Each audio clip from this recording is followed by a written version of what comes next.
Welcome to our channel. Today we how to register with Tailwind CSS CDN for modern UI components. Quick tutorial step by step clearly. To get started with Tailwind CSS CDN, first, open your preferred code editor. Create a new HTML file for your project. In the head section of the HTML file, add a link to the Tailwind CSS CDN. You can find the latest CDN link from the official Tailwind CSS website. Copy the link for the style sheet. Paste the link inside the head section of your HTML file. Now, let's set up the body of your HTML document. You can start by creating a simple layout. For example, add a div with a class of container. Inside the container, add a header section with a title. Use Tailwind's utility classes to style your header.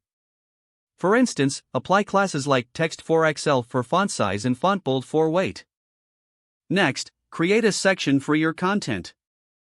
You might use a div with classes like bggray200 for background color.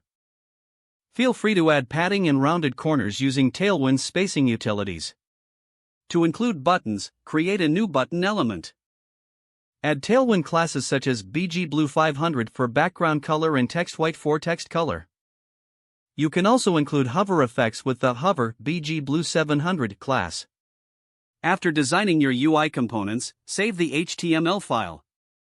Open the file in your web browser to see your Tailwind CSS design in action. Make any adjustments to the layout or styling as needed. Once satisfied, your Tailwind CSS setup is complete for modern UI components. If the page does not load, refresh the browser or try again in a private or incognito window. Make sure you are using the correct email address, then retype it carefully to avoid small typos. If your password is not accepted, use the reset option and create a new strong password you can remember. Check your spam folder for verification or security emails, then complete any requested confirmation steps. Enable two-factor authentication if available to improve account security and reduce unauthorized access risk. After signing in, review your profile details so your contact information and settings are accurate and current. Don't forget to like this video and subscribe to our channel for more step-by-step tech guides.